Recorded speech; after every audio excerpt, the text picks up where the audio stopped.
All right, so I'm excited to talk about this book right here, Nothing Feels Good, Punk Rock Teenagers and Emo.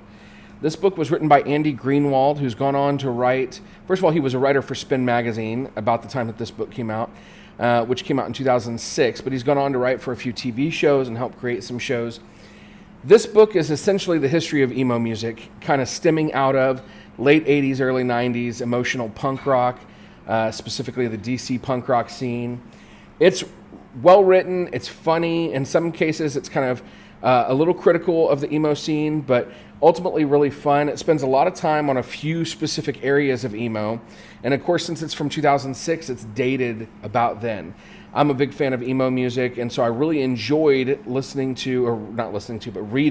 this book and its take on emo.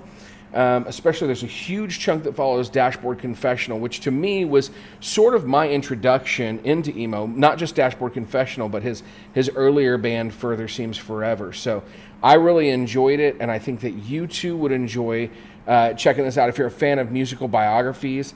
It also talks about this sort of do-it-yourself part of the emo scene, how it grew out of that do-it-yourself punk scene.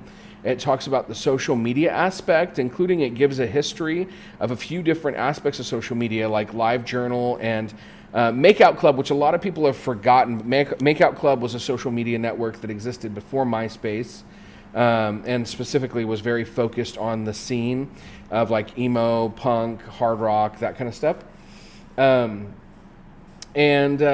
Yeah, so overall, really interesting take on this book, or on this music scene by Andy Greenwald, and you should definitely pick it up.